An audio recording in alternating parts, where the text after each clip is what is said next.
में, बुढ़ापे के बारे में, वृद्धावस्था के बारे में जो भावनात्मक धारणा है, अभी उन्होंने बहुत अच्छी बातें सुनी, थोड़े समय के लिए उनको भूल जाएं। पूरी तरह से हो सकता है संबोधन के बाद बुढ़ापे को देखने की, एजिंग को समझने की आपकी प्रकृति, आपका नज़रिया बदल जाए। क्योंकि आपके आसपास जो लोग हैं जिन्हें आप बुजुर्ग के तौर पर देखते हैं, उन्हें आप लाचार, रिटायर्ड, पोते पोतियों के साथ बात करते हुए, किससे कहानी सुनते हुए, घर में टाइम पास करते हुए देखते, यही हमारी समझ है। तो चूंकि आप सब लोग भाई फोटो खींच रहे, थोड़ी देर बात करते हैं। तो और आप लोगों के सवाल हो बीच में पूछते जाइएगा। तमाम लोग यहाँ सब जेनजी से हैं। जेनजी का एक वर्ड है, आप लोगों ने सुना होगा शायद, कितने लोगों ने वर्ड सुना, उसका नाम है मॉली हिलिंग। एक वर्ड है जिसको कहते हैं मॉली हिलिंग। मॉली हिलिंग एक बड़ा दिलचस्प वर्ड है। एक इंग्लिश का ईडियम है, फ्रेज है, making mountain out of a molehill. मतलब राई का पहाड़ बनाएगा, हिंदी में उसको राई का पहाड़। मॉली हिलिंग जेनजीज के बीच में एक बड़ा पॉपुलर वर्ड है, जिसमें वो अपने ग्रुप में ऐसे लोगों के से कहते हैं जो बेकार के विषयों पर बात करते रहते हैं। एक मूवी आई थी बहुत पुरानी, 90s की मूवी थी, इंग्लिश की, आप लोगों ने देखी होगी। उसके बहुत सारे कटे हुए सीन्स मिलते हैं, डम्ब एंड डम्बर। बहुत सारे लोगों ने मूवी देखी, बहुत पॉपुलर मूवी थी। उसमें दो कैरेक्टर्स होते हैं जो बहुत ही ट्रिवियल काम करते हैं और एक जर्नी पे निकलते हैं, बहुत अजीबोगरीब काम करते हैं। वो मॉली हिलिंग का सबसे अच्छा उदाहरण थी। तो हमारे आसपास क्या स्थिति है कि हमारी बातचीत में वो बातें नहीं हो पाती या वो नहीं आती जो वास्तव में ज़रूरी हो। पूरे दिन अगर आप अपनी चर्चाओं को, अपने संवादों को, अपने दोस्तों के साथ बातचीत को देखें, तो उसमें जो मूल्यवान बातें हैं, जिनका मूल्य है आपके जीवन के लिए, आपके भविष्य के लिए, छोड़ दीजिए समाज, छोड़ दीजिए देश, आपकी अपनी ज़िंदगी के भविष्य के लिए, वो नहीं होती। तो वो अक्सर मैं कहता हूँ ना कि कभी कभी हमने यूँ भी अपने दिल को बहलाया है कि जिन बातों को खुद नहीं समझे औरों को समझाया है। तो हम अपनी ज़िंदगी में वो सारी बातें करते हैं जो खुद नहीं समझते हैं। जैसे बुढ़ापा, पेंशन, आपके घर में कभी भी बुढ़ापे पे बात नहीं होती होगी, पेंशन पे बात नहीं होती होगी। हमें लगता है कि हम बुढ़ापे पर बात करेंगे, और सबसे डिफिकल्ट है, फिनेंशियल मार्केट में मैं आता हूँ, पेंशन बेचना सबसे कठिन काम है। किसी को मैं इनको कैसे कहूँ कि आप बूढ़े हो जाओगे। कल्पना करो कि 70 साल की उम्र में आपके पास इतना पैसा नहीं होगा कि आज जो 220 रुपए की डोलो की स्ट्रिप है वो 2035 में करीब 1500 रुपये, 1600 रुपये की हो जाएगी एग्जिस्टिंग इन्फ्लेशन के रेट पे। तो आज आप 200 रुपये की डोलो की स्ट्रिप खरीदते हो, 1500 रुपये आपको तब खर्च करने पड़ेंगे। क्या आप आज ये हिसाब लगा पाते हो कि आप एग्जिस्टिंग इनकम की ग्रोथ से जब 60-70 साल की एज में पहुंचोगे तो गरीब हो चुके हो, एक्चुअली बिलो पॉवर्टी लाइन हो जाओगे उस दौर में। अब अगर मैं इनको समझाने की कोशिश करूँ, उनको समझ में नहीं आएगा, क्योंकि भविष्य हमारे आसपास कुछ चीज़ें सिर्फ ऐसी होती हैं जो हमें इतिहास से नहीं मिलती। बाकी सारी चीज़ें हमें अतीत में दिखी हैं, युद्ध दिखे हैं, हिंसा दिखी है, तकनीक दिखी है, कंपनियां दिखी हैं, क्रैश मार्केट के दिखे हैं, एक्सीडेंट्स दिखे। सिर्फ एक चीज़ नहीं दिखती, वो दिखती है डेमोग्राफी। क्योंकि बुढ़ापा हमें नहीं दिखता, बुढ़ापा बिल्कुल हमारे लिए नया है, तो हम उन चीज़ों की कल्पना नहीं कर पाते। बीमा बेचना बहुत मुश्किल है। मैं अभी आपको यहाँ कहूँ कि आप ये कल्पना करो कि कल आप मर जाओगे, आपके परिवार का क्या होगा, आप भगा दो मुझे थोड़ी देर में। क्या यार, सुबह सुबह आप ये बात कर रहे हो कि आप मर जाओगे कल, तो आपके परिवार का क्या होगा। इंश्योरेंस दुनिया में बेचना सबसे डिफिकल्ट प्रोडक्ट है, क्योंकि किसी को आप अंदाज ही नहीं करा सकते, अनुमान ही नहीं करा सकते कि कल उसके साथ कुछ अघटित हो सकता है, उसके परिवार के लिए हो। ये वो चर्चाएं हैं जो चर्चाएं हमारे जीवन में नहीं होती। इसलिए जितने भी युवा होते हैं वो एजिंग पर, बुढ़ापे पर चर्चा करने से डरते हैं। उनको या डरते हैं या उनके परिवार में चर्चा नहीं होती। बुजुर्ग लोगों को हमें मान लेते हैं हमारी सामान्य धारणाओं में कि वो एक्सपीरियंस का खजाना है, उनके तजुर्बे हैं। हालांकि उनके तजुर्बे उतने मूल्यवान नहीं होते हैं जितना मूल्यवान ये है कि उनके पास बचत कितनी है, पेंशन कितनी है, उनकी परचेसिंग पावर आपसे ज़्यादा है। आपको पता है इंडिया में इस समय यूथ से ज़्यादा परचेसिंग पावर एल्डरलीज की है, उनके पास ज़्यादा सेविंग्स है। तो वो एक्चुअली मार्केट के लिहाज से, मेरे लिहाज से, जो इन्वेस्टर्स उसके लिहाज से यूथ कुछ नहीं है, क्योंकि उसके पास तो कुछ भी नहीं है। वो तो घर के खर्चे पे, किराए पे पड़ रहा है, कपड़े भी और फीस, पैसा तो उसके पास है ना जिसके पास इन्वेस्टमेंट है। तो मुझे जब मैं कोई इवेंट करता हूँ या मैं BFSI से बात करता हूँ तो कहता हूँ मुझे जल्दी चाहिए नहीं भैया किसी शो में। अरे वो पहले अपना काम तो चला ले यार, पढ़ लिख के कुछ कर ले। मुझे तो बोल ले क्या हो ना, 40 साल की एज वाला जिसकी साल की कम से कम 20 लाख रुपए, 18 लाख रुपए की इनकम हो, तब तो वो इन्वेस्ट कर पाएगा। तो आपको जो जो आपके आसपास चेंजेस आ रहे हैं, चेंजेस को समझने के लिए, तो इसलिए मैं एक चीज़ आप लोगों से पूछना चाहता हूँ, शायद आप लोगों को ने कभी अंदाज किया हो, ये कि गुफाओं से लेकर और 16वीं शताब्दी तक मनुष्य की औसत आयु कितनी थी, कोई बताएगा? मतलब मैं होमो सेपियंस से शुरू करता हूँ, उससे पहले कि छोड़ दीजिए। होमो सेपियंस जिन्होंने पहली बार केव्स में रहना शुरू किया और पेंटिंग्स बनानी शुरू की, वहाँ से लेकर 16वीं सेंचुरी तक, 16वीं शताब्दी तक, अभी से केवल 400 साल पहले तक एवरेज मनुष्य की एवरेज इनकम कितनी थी, तो अंदाजा है आपको? सिर्फ 30 साल, सिर्फ 30 साल। अच्छा, 16वीं शताब्दी से और 19वीं शताब्दी तक, 16th सेंचुरी से 19th सेंचुरी तक ह्यूमन की एवरेज एज कितनी हो गई? ये बहुत इंटरेस्टिंग डेटा है, समझना जरूरी है आप लोगों के। सिर्फ 35 साल। तो अगर आप ह्यूमन हिस्ट्री का, मैं डेटा चेक कर रहा हूं, अगर आप 10 लाख साल की ह्यूमन हिस्ट्री माने, जहां से होमो सेपियंस शुरू होते हैं, तो 9,99,800 साल तक पूरी दुनिया में मनुष्य केवल 35 साल जिंदा रहता था। सब कुछ ऑर्गेनिक खाता था, ना कोई पॉल्यूशन नहीं था, ना कोई स्मॉग था दिल्ली वाला, सारा अच्छा फूड था, अच्छा पानी थी, अच्छी हवा थी, अच्छे पहाड़ थे, खुले में रहता था, कोई क्राइसिस नहीं थी, लेकिन उसके बाद भी 35 साल जीता था। 19वीं शताब्दी से लेकर और 21वीं शताब्दी के बीच में मनुष्य की औसत आयु पूरी दुनिया में, मतलब इवन गरीब देशों में भी मान लें, चाड, सोमालिया, सूडान जैसे देश जहाँ पर प्रॉब्लम है, वहाँ भी अगर मान लें, एवरेज कई देशों में जो डेवलप्ड देश है वहाँ 70 से 80 साल हो गए और एवरेज 60 से 70 साल हो गए। तो सिर्फ 19वीं शताब्दी के मध्य से लेके और 21वीं शताब्दी के बीच 250 सालों में दुनिया में ऐसा क्या हो गया कि हमने सबसे ज़्यादा पॉल्यूशन क्रिएट किया, सबसे ज़्यादा फैक्ट्री क्रिएट की, सबसे ज़्यादा गंदा खाना क्रिएट किया, सबसे ज़्यादा एडिटेड फूड क्रिएट किया, सबसे ज़्यादा कंजेस्टेड चीज़ें क्रिएट की, उसके बाद भी ह्यूमन की एवरेज एज बढ़कर डबल हो गई। तो ये जो एक नया मार्केट शुरू हो रहा है, जिस मार्केट में जो हमारी पिछली जनरेशन है, जो टेक्नोलॉजी के ग्रोथ में नहीं शामिल थी, उसे सिखाना है। 4-5 महत्वपूर्ण चीज़ें हैं जिनको हमें फ्यूचर में अगर एजिंग को अपॉर्चुनिटी देखना, और इसीलिए इसे अब सिल्वर इकॉनमी कहा जा रहा है, इसीलिए इसको सिल्वर इकॉनमी कहते हैं कि ये जो इकॉनमी है ये दरअसल ग्रे हेयर्स की बुजुर्ग लोगों की, सफ़ेद बाल वाले लोगों की इकॉनमी है। परचेजिंग पावर अब उनके पास है, डिसीजन मेकिंग प्रोसेस उनके पास है, वो एक्सपीरियंस्ड है, इसलिए उनकी समझ अच्छी है, ग्रास्प अच्छी है। बच्चों को सिखाना मुश्किल है, बुजुर्गों को सिखाना आसान, लोग कहते हैं बुजुर्गों को सिखाना बहुत कठिन है, बट अब उनके लिए क्राइसिस है। आप सोचिए, अगर भारत में औसत आयु 90 साल है, आदमी 55-60 साल में रिटायर हो गया, तो 30 साल करेगा क्या घर वालों के सर के ऊपर बैठ के? तभी घर वाले फ्रस्ट्रेट होते कि कॉस्ट ऑफ लिविंग बहुत ज़्यादा है। तो हर बुजुर्ग को ये लगने लगा है कि वो इतना पैसा तो कमा ले कि कम से कम कल वो अपने आप को सस्टेन और सर्वाइव कर सके। तो कैसे कमाएगा वो? उसे नौकरी तो दोबारा नहीं मिल रही, तो वो कहीं ना कहीं कंसल्टिंग करेगा, कोई छोटा काम करेगा, इन्वेस्टमेंट करेगा, अपने बिजनेस को ले जाएगा। तो अभी तो ऐसे कोई काम भी भारत में उपलब्ध नहीं है बुजुर्गों के लिए।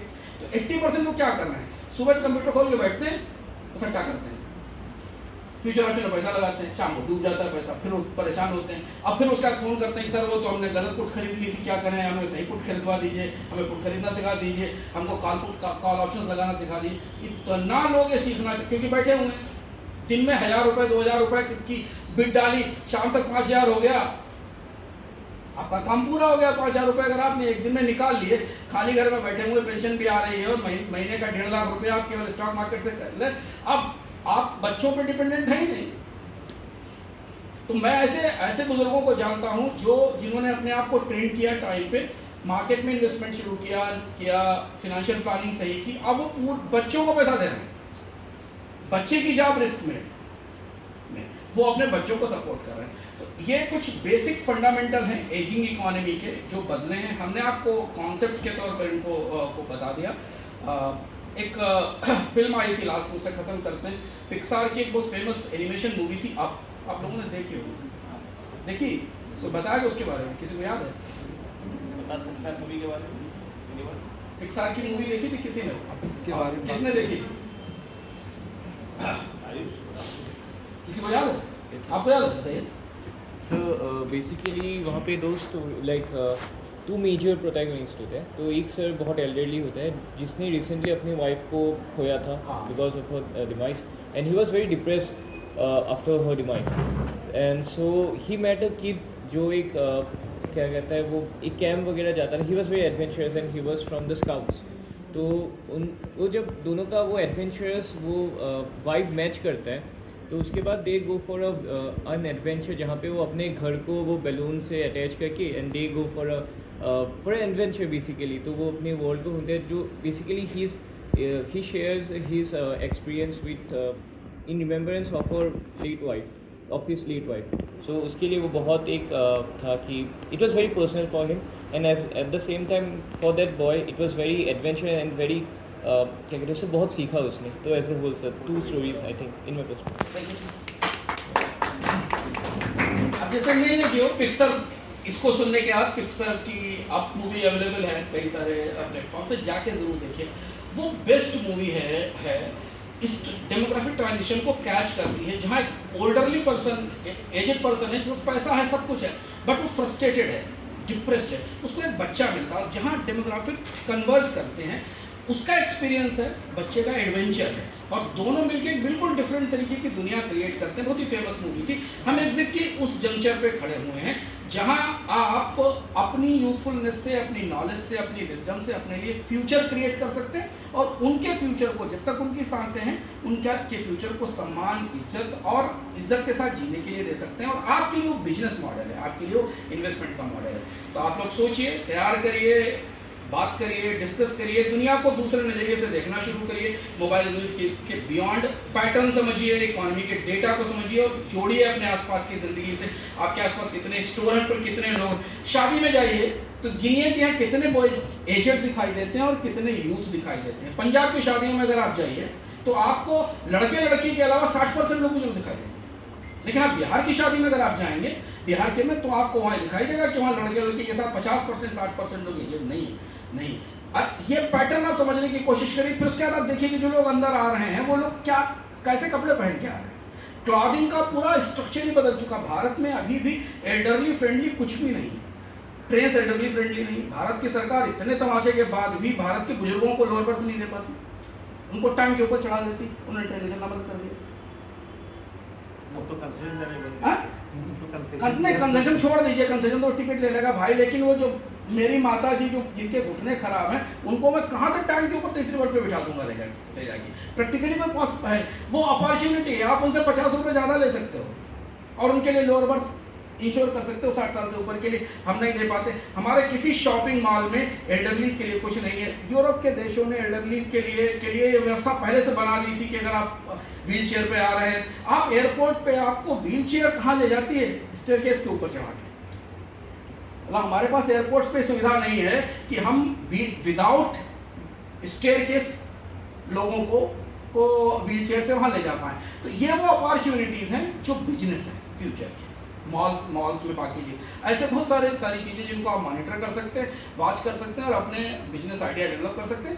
पैसे की बाजार में कमी नहीं है, बस इतना मैं बता रहा हूँ। फंड करने वाले लोग मौजूद हैं चारों तरफ। आपके पास कोई सॉलिड आइडिया है, अच्छा बिजनेस मॉडल है, सीड फंडिंग के लिए पैसा देने के लिए लोग तैयार हैं, प्रोवाइडेड वो मॉडल सिक्योर और फ्यूचर में अच्छा बिजनेस दे सके। तो मेरा समय समाप्त होता, जितना आपने मुझे समय दिया था मैंने उतना ही। कोई सवाल हो आप लोगों के तो मैं दे सकता हूँ, ये तो बहुत बहुत आभार आपने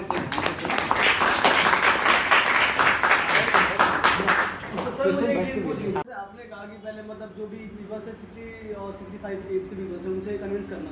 तो सर ज़्यादातर हम ये चीज़ देखते हैं कि उनके ना मतलब माइंडसेट में हम फिट नहीं बैठ पाते। अगर हम उन्हें कुछ सिखाने की कोशिश करते हैं या बताने की कोशिश करते हैं तो वो बहुत मतलब स्टिक होते हैं कि नहीं भाई तुम हमें बता रहे हो। लाइक फाइनेंशियल, अगर आप सर्विसेज की बात करें, अगर हम उनको फाइनेंशियल एडवाइस की बात करें तो वो हमसे कैसे सीखे? मतलब ऐसी क्या हमारे जेस्चर या क्या ऐसी कुछ चीज़ें हमें उन्हें मतलब दिखाना चाहिए जिसकी वजह से वो समझे कि हाँ उनको ज़रूरत है इसकी। ये तो दादा फाउंडेशन पर वर्कशॉप अलग से करेगा ना। तो सर मतलब ये एक्चुअली में है एक वर्कशॉप अलग से करेगा ना, तो फिर मैं आपको बताऊंगा कि बुजुर्गों को फाइनेंशियल प्लानिंग कैसे सिखाई जाती है। मतलब हमारे पास तो जो आते हैं उनको हमारे पास बैठे रहते, जाने को तैयार नहीं होते कि सर हमको बता दीजिए। वो तो इस तक कहते हैं सर अभी पैसा ले लीजिए, अभी मेरा इन्वेस्टमेंट करा दीजिए, अभी प्लान करा दीजिए मेरा इन्वेस्टमेंट तुरंत। मेरे पास तो 2 लाख रुपए रखे हुए, मैं कहाँ डाल दूँ अभी इसके लिए। तो देखिए, किसी को कन्विंस करना, किसी को ट्रेन करना एक स्किल है। सिर्फ ट्रेनर्स को ट्रेन करने की ज़रूरत होती है, तभी वो ट्रेनर्स बनते हैं। आप अगर उनको समझा रहे हैं तो आप कितना कॉन्फिडेंस, कितनी नॉलेज, कितना पैशन, कितना विजडम, कितनी केमिस्ट्री, कितनी सॉफ्ट पावर कैरी करते हैं, तब कोई बात आपकी सुनेगा ना। तो इसलिए उसके लिए ट्रेनिंग की ज़रूरत है। आप अभी उनको कुछ बताने जाएंगे तो क्यों मानेंगे? लेकिन हाँ, अगर आप उस स्ट्रक्चर के साथ, उस व्यवस्था के साथ जाएंगे तो मानेंगे। कितने लोगों को घर में मोबाइल चलाना नहीं आता था, कैसे सीख लिया बुजुर्गों ने स्मार्टफोन चलाना? कैसे बुजुर्ग लोग आज घर में OTT चला रहे हैं? उन्होंने तो जीवन में कभी नहीं देखा। वो तो ऐसी जनरेशन थी जिसके जो मोबाइल के हाथ में आने से पहले तक रिटायर हो चुकी। तमाम पेरेंट्स आपके आसपास ऐसे होंगे जिन्होंने मोबाइल चलाना आपसे सीखा। सबसे छोटे बच्चे ने घर में मोबाइल चलाना सिखाया। अब वो मैसेज टाइप करते हैं, फोटो देते हैं, रील्स बना लेते हैं, उसको पोस्ट कर देते हैं, एडिट करना जानते हैं, तो कैसे सीखते? तो सीखना तो वो ज़रूरी, उनको सिखाना ज़रूरी, उसका एक तरीका है। तो ये मुनिशंकर आप लोगों की ट्रेनिंग करवा देंगे। और कोई सवाल?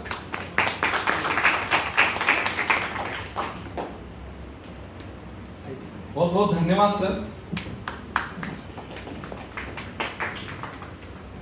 मैं अपनी बात वहीं से आगे बढ़ाता हूं जहां सर ने रोका, और आपके प्रश्न से उसके लिए टेक्निक ट्यूट्स करके फॉर एल्डरली, और उनको सिखाने के लिए ट्रेनिंग फॉर ट्रेनर्स करके हमारे अलग तरीके के वर्कशॉप और सेमिनार होते हैं, जहां इन चीज़ों की चर्चा, और आपको जब आप किसी बुजुर्ग से बात करने जाएं या किसी अपने वरिष्ठ से बात करने जाएं और आपको लगेगा कि नहीं आप उनको आउट ऑफ बॉक्स चीज़ों को समझाना चाह रहे हैं, तो उसके लिए आपका सही होना, सही परिप्रेक्ष्य में प्रदर्शित करना ही आवश्यक होता है।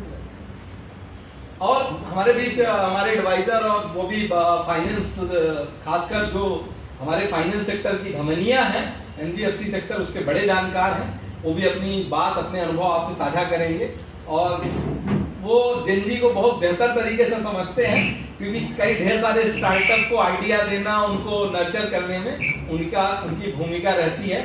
मैं आज यहाँ खड़ा हूँ, खड़े रहने में कहीं ना कहीं शुरू से एक सहारे के रूप में श्री रमन जी ने सहयोग किया है। ऐसे श्री रमन जी। थैंक यू, बहुत मज़ा आया सुन के। फ्रेंड्स, ज़्यादा टाइम नहीं लूँगा, क्विकली 2-3 बातें कहूँगा। एक ऑफन डिस्कशन आती है यूथ में सोशल सिक्योरिटी को लेकर, और often I don't blame you, ये आता है कि why are we lacking, west में जो कल्चर है, गवर्नमेंट सोशल सिक्योरिटी देती है, करेक्ट? तो हम beside US, beside western world की वहाँ पर सोशल सिक्योरिटी मिलती है, हमारे यहाँ क्यों नहीं दी जाती है? तो कुछ वर्ष पहले मेरा अनुभव हुआ, and I met doctor Gurumurthy, अगर आपने नाम सुना हो, is a very well known economist, आज की डेट में RBI की बोर्ड पर भी है।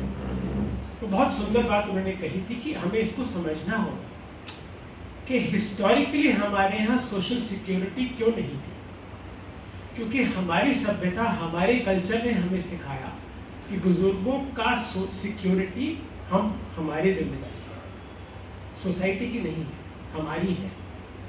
तो आज सोशल सिक्योरिटी अगर डिमांड हम सरकार से करते हैं तो कहीं ना कहीं हम अपनी जिम्मेदारी अपने से हटाकर सरकार पर डाल रहे हैं। तो इसको इस नज़रिए से भी सोचिए।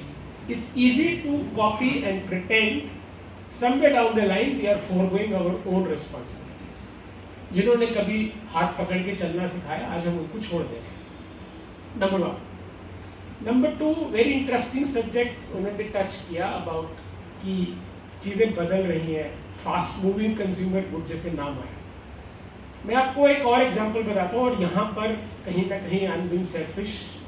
मैं, जैसे मणिशंकर जी ने बताया, फाइनेंशियल सेक्टर से आता हूँ, तो हम लोग लोन देने में माहिर हैं। तो जैसे कहने वाले पुराने टाइम में कहते थे कि आप सूदखोर महाजन हो, तो उस तरह के आप कह सकते हो। Money lender taking an institutional shape now are what we are today. Mercedes Benz Daimler के CEO का ये स्टेटमेंट है, आप गूगल कर लीजिए, आपको आर्टिकल मिल जाएगा। उन्होंने कहा था कि बिल्कुल सही बात जो उन्होंने कही कि आने वाले समय में गाड़ियों की डिमांड खत्म होने वाली है, बहुत कम होने वाली है। इसका एक और कारण है कि आज की डेट में सब कुछ पे पर यूज पर हो गया है। कोई उस चीज़ को ओन नहीं करना चाहता। जब हम थे तो हम एक अपने लिए एक बड़ा प्राइड का विषय होता था कि मेरा अपना घर होगा, मेरा अपना ये वाली गाड़ी होनी चाहिए, ये होना चाहिए। आजकल सब पे पर यूज़ है, सब लीज पर मिलता है। और दूसरी चीज़ उन्होंने एक बड़े ब्यूटीफुल तरीके से समझाया है, that it is more relevant in your context young generation, कि वो कहते हैं कि अगर सुबह ऑफिस जाना है तो I don't need a luxury car, कोई भी छोटी गाड़ी चलेगी, लेकिन शाम को अगर मुझे अपनी गर्लफ्रेंड या वाइफ को लेकर डिनर पे जाना है तो I need a luxury car. ये लग्जरी मुझे गाड़ी ओन करने पर नहीं मिल सकती, लेकिन अगर मैं यही वजह है कि आज की डेट में platforms like Olas and Ubers have become popular. I get that flexibility from there, मुझे चाहिए तो मैं लग्जरी गाड़ी कुछ समय के लिए। सो कॉन्सेप्ट थिंग्स बदल रही हैं। And let me also share, this is something not discussed publicly. Globally there is a understanding between amongst all consumer good related companies, whether it's automobiles, whether it's cosmetics, food, anything. आपने note किया होगा कि आपके father या आपके grand parents घर पे, और क्योंकि मेरे बाल से I am just entering senior citizen, हमारे समय में अगर हम एक चीज़ घर पे लेके आते थे वो सालों साल चलती थी, यहाँ तक कि मतलब उसको एक पर्सनल अटैचमेंट हो जाता था।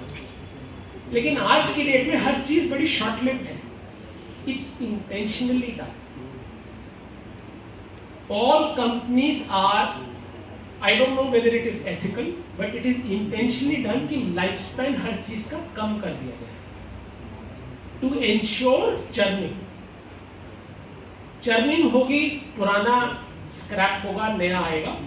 That drives the entire consumer segment globally, and that drives the financial sector also, because people like us are there to give loans. So conceptually the world is changing, right? One quick example, बड़ा interesting किसी ने story सुनाई थी कि how do you connect with the elder. उससे पहले मैं एक चीज़ और बोलता हूँ। As I said, I have just crossed 60. So मेरे जितने भी फ्रेंडली सर्कल में हम लोग अब उस एज पर हैं जो जॉब कर रहे थे, वो रिटायर हो रहे हैं या on the verge of retirement. तो आजकल किसी को रिटायर नहीं बोलते। हम हमारा व्हाट्सएप ग्रुप में कोई आता है जी ही, तो वो एक वर्ड यूज किया था सुपर एनिमेशन, और साथ ही बधाई मैसेज किया जाते हैं वेलकम टू सेकेंड इनिंग्स। कभी ये नहीं कहा जाता कि खत्म, अब कहते हैं सेकेंड इनिंग्स। और एनालॉजी ये दी जाती है कि क्रिकेट के टेस्ट मैच की हिस्ट्री उठाइए, मैच हमेशा सेकेंड इनिंग से ही जीता जाता है, फर्स्ट इनिंग से। शुरुआत की सेकंड इनिंग से। इसीलिए मेरे छोटे भाई हैं मुनि शंकर जी, उम्र में छोटे हैं, काम मेरे से बहुत बड़े करते हैं। तो ये जो सेकेंड इनिंग्स का कॉन्सेप्ट है, मैं आपको एक और एग्जांपल देता हूँ। This is world of startups. मतलब हमारी सरकार भी राइटफुली सो एंटरप्रेन्योरशिप को प्रमोट कर रही है, बहुत से आप लोगों के मन में भी होंगे। और पिछले कार्यक्रम में ये विषय आया था, मेरा एक सजेस्टेड कि देखिए स्टार्टअप करना इजी है, आपके लिए आइडियाज़ हैं, you are young, you are vibrant, energetic, बहुत आपने हमसे ज़्यादा दुनिया देखी है because of the social media, you have ideas, but कहीं ना कहीं मन में हेजिटेशन होता है कि am I going the right way, legally correct हूँ, सोशली करेक्ट हूँ, एथिकली करेक्ट हूँ। तो इसीलिए एक नया दौर चल पड़ा है हम जैसों का। सेकेंड इनिंग्स क्या होगी? कंसल्टेंसी। अब पिछले 6 साल से मैं कंसल्टेंसी कर रहा हूँ। तो कहीं ना कहीं is there a need for connecting startups with the second inning people? This is another business idea. आज हर स्टार्टअप को कंसल्टेंट चाहिए, तो वो कौन होगा? और यहाँ पर मैं आपको बताऊं, इवन गवर्नमेंट सर्वेंट्स की डिमांड सबसे ज़्यादा है। I come from the financial sector. आज की डेट में भी बड़े बड़े बैंक्स, फाइनेंस कंपनीज को अगर आप देखेंगे, कोई भी सीनियर ब्यूरोक्रेट रिटायर होता है, सबसे पहले उसको अपने बोर्ड पर या एडवाइजरी बोर्ड पर ले जाता है, क्योंकि जो गवर्नमेंट की पॉलिसी फॉर्मुलेशन के पीछे जो सोच जाती है और उसका जो प्रोसेस है वो उसको मालूम है। और किसी भी बिजनेस को चलाने में सबसे बड़ा हर्डल होता है अनसर्टेनिटी, और एक सर्कमस्टेंशियल अनसर्टेनिटी होती है जिसको हम बोलते हैं रेगुलेटरी रिस्क, किस तरफ ऊँट बैठे करवट लेगा, रेगुलेशन क्या चेंज होगी। कई बार पॉलिटिकल ड्रिवन हो जाता है, सरकार बदलती है तो सब कुछ बदल जाता है। Finally we are living in age of, this is your word, Gen Z's word, disruption. Right? Disruption today comes in any shape and form. I personally went through disruption at the age of 46. I give my classic example. 46 age, 46 साल की उम्र में मैंने business छोड़ा और service start करी, उल्टा। और ये मैं आपको कह सकता हूं अपने अनुभव से कि आज जो कुछ भी मैं हूं, जो कुछ भी मैंने हासिल किया, तो उस 46 साल की उम्र के बाद किया मेजर। हाँ, नींव जब बिजनेस में था तो मेरे फादर ने रखी थी, जो एक साइकोलॉजिकल मुझे ट्रेनिंग दी, लेकिन अचीव मैंने सेकेंड उस इनिंग्स में किया। So keep that disruption in mind, keep that care. Finally एक वेरी इंटरेस्टिंग लाफेबल इंसिडेंट था कि कहाँ पर, जैसे उन्होंने कहा, मिक्स होता है एक्सपीरियंस वर्सेस यूथ। तो ये एक सच्ची कहानी है। कहा जाता है कि कहीं पर किसी गांव में शादी होनी थी, तो बारात जानी थी, तो जो लड़की वालों की तरफ से डिमांड आई लड़की के पिता की कि बारात में कोई बुजुर्ग नहीं होना चाहिए। बहुत ही स्ट्रेंज डिमांड थी। उन्होंने कहा चलिए ठीक है, मानना पड़ेगा। तो लेकिन जो लड़की के ताऊ थे वो अड़ गए, कहते नहीं मैं तो जाऊँगा भाई। अब वो जैसे उन्होंने कहा कि माइंडसेट होता है, वो कहते नहीं मुझे नहीं मालूम, मैं तो जाऊँगा। तो उन्होंने कहा चलो किसी तरह छुपा बुझा के उनको ले गए। उनको बोला लेकिन आप बाहर बैठो। तो उनको बिठा दिया कमरे में, वो बंद है। शादी से एक दिन पहले लड़की के पिता की दूसरी डिमांड आई कि बारात तभी हमारे दर पे आएगी, पहले ये जो गांव की नदी है इसमें जल की जगह दूध बहेगी। अब सब तरफ हड़कंप मच गया, ये तो हो नहीं सकता, ये क्या होगा, तो बारात वापस जाएगी क्या। तो किसी ने कहा अरे ताऊ जी को लेके आए तो उनको पूछो। तो उनको बुलाया गया, वो कहते हैं अरे कोई बारात नहीं जाएगी, सब कुछ वापस होगा, ऐसे ही होगा, आप तैयारी पूरी रखिए। बस उनको संदेशा भिजवा दीजिए कि हमने दूध का इंतजाम कर दिया है, पानी खाली करवाइए। तो जब ये संदेशा गया तो उन्होंने समझ लिया कि कोई ना कोई बुजुर्ग आया है बारात। So this is a classic example where it is the mix of youth and elderly. First innings and second innings together will win the match.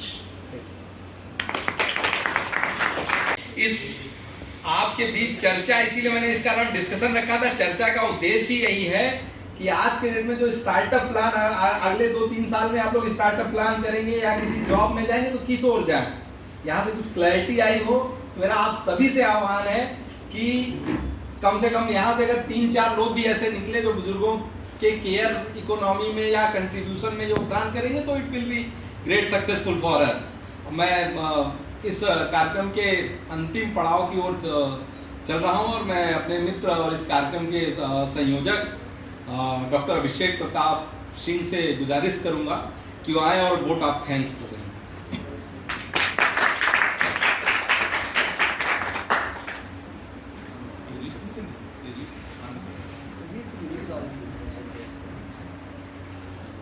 बहुत बहुत धन्यवाद।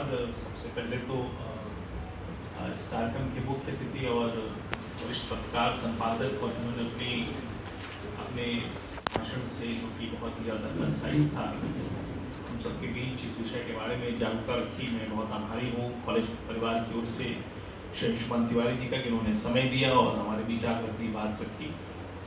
हमारे प्रिंसिपल साहब जो हमेशा इंकरेज करते रहते हैं इस प्रकार के कार्यक्रमों को आयोजित करने के लिए। हम हमारी दाई दादा फाउंडेशन के भी जो कि पिछले लगभग 1 दशक हम कह सकते हैं से लगातार जो है एल्डरली केयर को लेकर बातचीत कर रहा है। एक रेपुटेड पॉलिसी थिंक टैंक के रूप में उन्होंने अपने आप को स्थापित किया है।